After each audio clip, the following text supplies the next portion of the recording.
"I'm glad you called," said Kate between sips of her black coffee. I forced a smile, then sipped my own coffee, which I had enhanced with sugar and cream. The diner was mostly empty, save for the two men in suits sitting 3 tables down. One had a black jacket over a green button-up shirt, while the other's suit was completely white.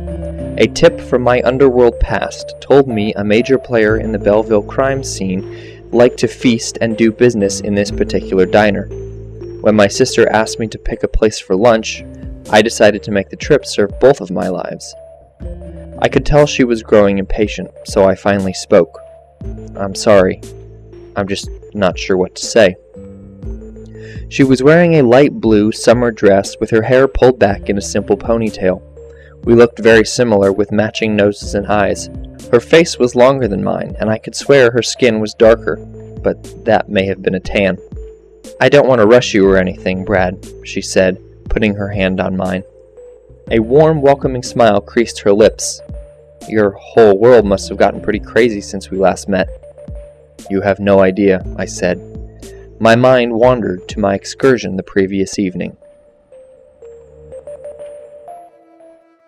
It was only 2 blocks from my apartment where I found the first action of my night, my first targets.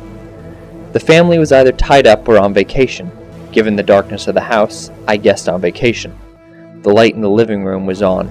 I presumed this was the first house these two were trying to rob, and that they had never done this before. I stood in the street below the house watching the 2 robbers, silhouetted in the open window, moving this way and that, carrying one thing, then another.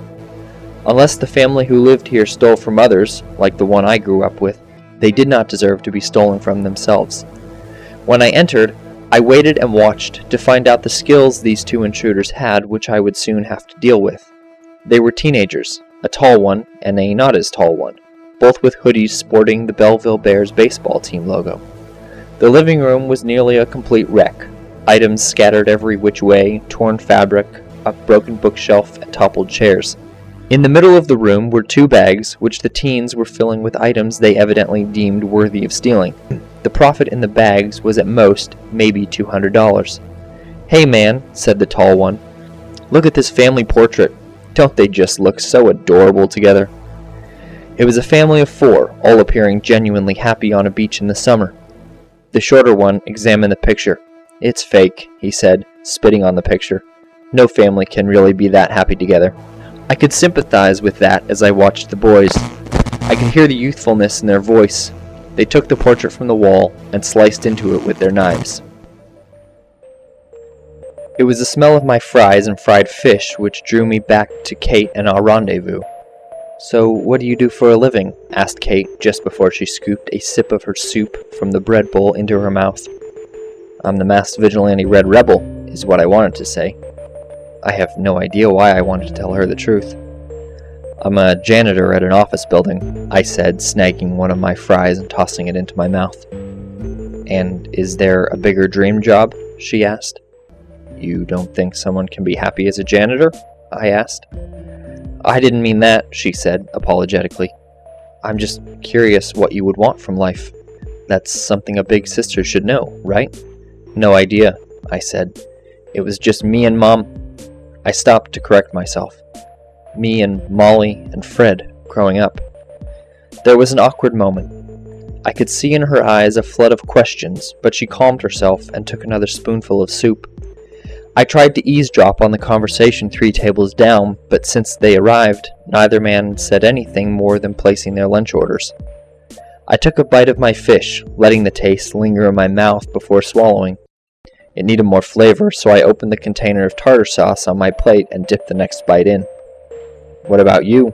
I asked, between tastes. "What do you want from life?" "Me?" she laughed. "My hands are full with a teenager and a job as a lab assistant. It's cliché, I know, but it's not easy being a single parent." "What happened to the father?" I asked. 12 years ago, I took Ryan to the zoo for the day while his father went to work. We came back. He didn't," she said, sorrow clouding her face. "Tell me about your son," I said, softly, with a rare smile. For some reason, my mind flashed to my night. They were too involved with their chaos throughout the living room to hear me approach. Attacking them would likely stop this intrusion, but would it keep them from repeating the offense? Not likely. However, fear might. Studying the practice of chaos theory, I asked in my deep, intimidating voice Fred taught me during my first outing as a teenager. The boys turned, panic across the face of the tall boys and fear across the short ones. Who can blame them? Seeing a man in all black with a dark red vest, eyepiece, and gloves would panic anyone who thought they were alone in a stranger's house. Who are you? Asked the short one. I think it's that red rebel guy, said the tall one. Under my mask, I smiled. My legend was spreading. The tall one moved first. I knew he would. His knife was trained on my chest. At the last moment, I reacted, almost effortlessly snapping the boy's wrist. The crack of the bones preceded the clang of the released knife hitting the tiled floor. The boy dropped to the ground in agony. I could now see the shorter of the two in the full light. He was sweating when he dropped his switchblade and raised his hands. I zip-tied the boys together, called the police from the house phone, and left them to pay for their crimes. In the end, we all have to pay for our crimes. It was the picture in Kate's hand which summoned the memory.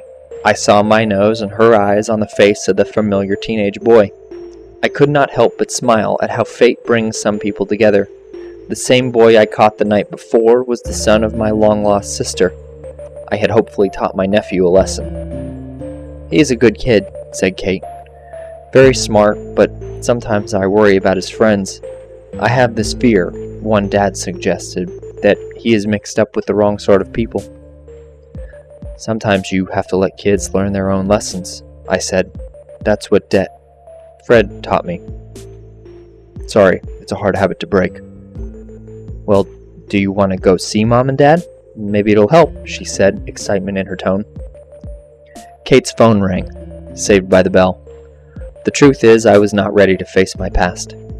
He did what? Yelled Kate into the receiving end. She lowered the phone and looked at me. Ryan was arrested last night. I sat back, producing my wallet and thumbing through the bills. Yes, I am on my way, she said, standing. I'm sorry, I have to go. I stood, putting the money on the table. I'll come with you, if that's all right. For a moment I saw pure joy on her face before her memory returned to her son. We left together, Kate to discover what Ryan did, me to discover what he learned. It was between paying our bill and exiting the diner when my surveillance finally paid off.